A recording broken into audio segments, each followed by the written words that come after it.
ಪುರದಮ್ಮ ದೇವಸ್ಥಾನದಲ್ಲಿ ಮಹಿಳೆಯರ ಮೇಲೆ ಇದೆಂಥ ದೌರ್ಜನ್ಯ.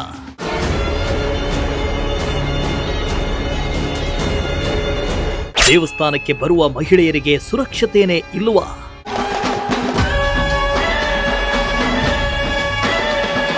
ಹಂದಿ ಮಾಂಸ ಮಾರಾಟ ಮಾಡುವ ವ್ಯಕ್ತಿಯಿಂದ ದೌರ್ಜನ್ಯ.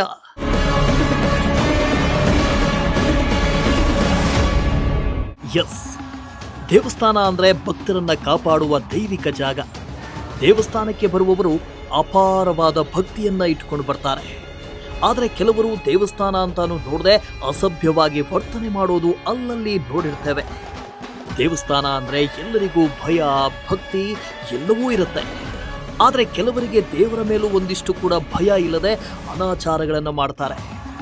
ಈಗ ಅಂತಹದ್ದೇ ಪ್ರಕರಣ ಹಾಸನ ಜಿಲ್ಲೆಯ ಸಾಲಗಾಮಿ ರಸ್ತೆಯಲ್ಲಿರುವ ಪುರದಮ್ಮ ದೇವಸ್ಥಾನದಲ್ಲಿ ನಡೆದಿದ್ದು, ದೇವಸ್ಥಾನದಲ್ಲೂ ಮಹಿಳೆಯರಿಗೆ ಸುರಕ್ಷತೆನೇ ಇಲ್ವಾ ಅನ್ನೋ ಪ್ರಶ್ನೆ ಮೂಡಿದೆ.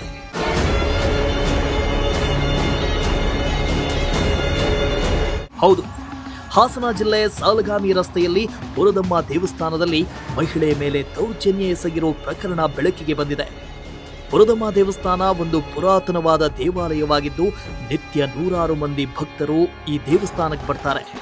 ಆದರೆ ಹಂದಿ ಮಾಂಸ ಮಾರಾಟ ಮಾಡುವ ಮಾರಾಟಗಾರ ಮಹಿಳೆಯೊಂದಿಗೆ ಅಸಭ್ಯವಾಗಿ ವರ್ತಿಸಿದ್ದಲ್ಲದೆ ಕೈ ಹಿಡಿದು ಎಳೆಯುವ ಮೂಲಕ ದೈಹಿಕ ದೌರ್ಜನ್ಯ ಮಾಡುವುದಕ್ಕೆ ಪ್ರಯತ್ನಿಸಿದ್ದಾನೆ ಎಂಬ ಆರೋಪ ಕೇಳಿಬಂದಿದೆ.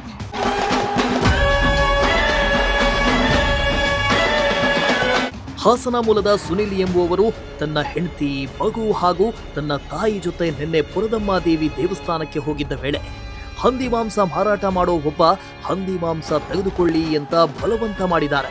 ಆದರೆ ಬೇಡ ಅಂತ ಹೇಳಿದ್ದಕ್ಕೆ ಸುನಿಲ್ ಅವರ ಪತ್ನಿ ಸಿಂಚನಾ ಅವರನ್ನ ನಿನ್ನ ರೇಟ್ ಎಷ್ಟು ಅಂತ ಕೇಳಿ ಸಿಂಚನಾ ಕೈ ಹಿಡಿದು ಎಳೆದಿದ್ದಾನೆ. ಇನ್ನು ಇದನ್ನ ಪ್ರಶ್ನೆ ಮಾಡುವುದಕ್ಕೆ ಹೋಗಿದ್ದಕ್ಕೆ ಹಂದಿ ಮಾಂಸ ಮಾರಾಟ ಮಾಡೋನು ಸುನಿಲ್ ಮೇಲೆ ದೊಣ್ಣೆಯಿಂದ ಹಲ್ಲೆ ಮಾಡಿದ್ದಾರೆ ಅಂತ ಸುನಿಲ್ ಗಂಭೀರ ಆರೋಪ ಮಾಡಿದ್ದಾರೆ. ನನ್ನ ಹೆಸರು ಸುನಿಲ್ ಅಂತ. ನಿನ್ನೆ ಒಂದು ಪುರದಮ್ದಲ್ಲಿ ಒಂದು ಫಂಕ್ಷನ್ ಇತ್ತು, ಒಂದು ಫ್ರೆಂಡ್ ಪಾಪು ಬರ್ತಡೇ ಇತ್ತು ಅಂತ ಹೋಗಿರ್ತೀವಿ. ಹಂಗೆ ದೇವಸ್ಥಾನದ ಒಂದು ದರ್ಶನ ಮಾಡೋಣ ಅಂತ ಹೋಗಿದ್ದು. ತುಂಬ ಕ್ರೌಡ್ ಇತ್ತು. ಆ ದೇವಸ್ಥಾನದಿಂದ ಇನ್ನು ಹಿಂದೆನೇ ನಾವು ಗಾಡಿನ ಪಾರ್ಕ್ ಮಾಡಿಬಿಟ್ಟು ಮುಂದೆ ನಾನು, ನಮ್ಮಮ್ಮ ಮತ್ತು ನಮ್ಮ ಮಿಸ್ಸಸ್ ಹೋಗಿದ್ದು. ಪಾರ್ಕ್ ಮಾಡ್ಬಿಟ್ಟು ಮುಂದೆ ಹೋಗಬೇಕಾದ್ರೆ ಒಂದು 50 ಮೀಟ್ರ್ ಮುಂದೆ ಈ ಹಂದಿ ಮರವರು ಒಂದು 10 ಜನ ನಿಂತಿದ್ರು. ಅದರಲ್ಲಿ ಮಧ್ಯದಲ್ಲಿ ಒಬ್ಬ ಇದ್ದವನು, ನಮ್ಮಮ್ಮ ಮುಂದೆ ಹೋಗ್ತಾಯಿತ್ತು, ನಾನು ಮುಂದೆ ಹೋಗ್ತಿದ್ದೆ, ನಮ್ಮ ಮಿಸ್ಸಸ್ ಅವ್ರ ಹಿಂದೆ ಬರ್ತಾಯಿದ್ರು. ನಮ್ಮ ಮಿಸ್ಸಸ್ ಅವ್ರನ್ನ ಹಂದಿ ಬೇಕಾ ಅಂತ ಇವನು ಕೇಳಿದ್ದಾನೆ. ಇಲ್ಲ ಅಣ್ಣ, ಬೇಡ ಅಣ್ಣ ಹಂದಿ ಅಂತ ನಮ್ಮ ಮನೆಯವ್ರು ಹೇಳಿದ್ದಾರೆ. ಅದಕ್ಕೆ ಇವನು ಇದ್ದವನು ಯಾರು ಇಲ್ವಲ್ಲ ಅಂತ ಅಂದ್ಬಿಟ್ಟು ಸೇಲಿಗೆ ಬತ್ತೀಯಾ ಅಂತ ಹಿಡ್ಕೊಂಡು ಕೈ ಹೇಳ್ಬಿಟ್ಟು ರೈಟ್ ಎಷ್ಟು ಅಂತೆಲ್ಲ ಇದು ಮಾಡಿದಾಗ ನಾನು ಹೋಗ್ಬಿಟ್ಟು ಕೇಳ್ತೀನಿ, ಏನು ಮಾಡ್ತಾಯಿದ್ಯಾ ಅಂತ ಇದು ಮಾಡಿದಾಗ ನನಗೆ ಅಂದ್ಬಿಟ್ಟು ಫುಲ್ ಎಳ್ಕೊಬಿಟ್ಟು ಹೊಡಿತಾರೆ. ನೋಡಿರ್ಬೋದು ಇಲ್ಲೆಲ್ಲ ಏಟಾಗಿದೆ, ಇಲ್ಲಿ ಕೈ ಇದೆಲ್ಲ ಫ್ರ್ಯಾಕ್ಚರ್ ಆಗಿದೆ, ಇದೆಲ್ಲ ಬೆಳ್ಳು. ಆಮೇಲೆ ದೊಣ್ಣೆ ತಗೊಬಂದ್ಬಿಟ್ಟು ಕಾಲಿಗೆಲ್ಲ ಹೊಡಿತಾರೆ. ಆಮೇಲೆ ಹೊಡೆದ್ಬಿಟ್ಟು ಓಡೋಯ್ತಾರೆ. ಆಮೇಲೆ ನಾನು ಯಾರು ಅಂತ ಇದು ಮಾಡೋ ಅಷ್ಟೊತ್ತಿಗೆ ಅವ್ರ ಮನೆ ಹತ್ರ ಹೋಗ್ತೀನಿ. ಒಬ್ಬರು ಹೇಳಿದರು ಅಲ್ಲಿ ಪವನ್ ಹಂದಿ ಅಂಗಡಿ ಅಂತ ಇದೆ.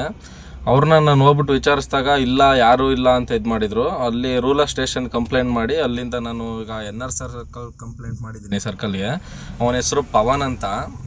ಇವಾಗ ಅವ್ನ ಫೋಟೋ, ಅವನು ಯಾರು ಅಂತ ಎಲ್ಲ ಸಿಕ್ಕಿದ್ದಾರೆ. ಅವ್ರನ್ನ ರಾತ್ರಿನೇ ಅರೆಸ್ಟ್ ಕರ್ಕೊಬಂದಿದ್ದಾರೆ. ಪುರದಮ್ಮ ದೇವಸ್ಥಾನದಲ್ಲಿ ಎಲ್ಲ ಒಂದು ಮಹಿಳೆಗೊಂದು ಯಾವುದೇ ಹೆಣ್ಮಕ್ಳಾದರೂ ಒಂದು ಸುರಕ್ಷತೆಯನ್ನು ಮಾಡಿಕೊಡ್ಬೇಕಾಗಿ ಮೂಲಕ ಕೇಳ್ಕೊತಿದ್ದೀನಿ. ನಮಗಾಗಿರೋ ಥರ ಇನ್ನು ಯಾರಿಗೂ ಈ ಥರ ಒಂದು ಪ್ರಾಬ್ಲಮ್ ಆಗಬಾರ್ದು. ಆಗದೇ ಇರೋ ಥರ ಪ್ಲೀಸ್ ಪೊಲೀಸರು ಏನಾದ್ರು ಒಂದು ಎಚ್ಚರ ಮಾಡ್ಕೋಬೇಕು ಅಂತ ಇದು ಮಾಡ್ಕೊಂಡು ಕೇಳ್ಕೊತಿದ್ದೀವಿ.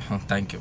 ಸದ್ಯ ಈ ಸಂಬಂಧ ಹಾಸನ ಗ್ರಾಮಾಂತರ ಪೊಲೀಸ್ ಠಾಣೆಗೆ ಸುನಿಲ್ ಅವರ ಪತ್ನಿ ಸಿಂಚನಾ ದೂರು ನೀಡಿದ್ದು, ಆರೋಪಿ ಪವನ್ ಅನ್ನ ಪತ್ತೆ ಹಚ್ಚಿ ಆರೋಪಿಯನ್ನ ಬಂಧಿಸಿದ್ದಾರೆ.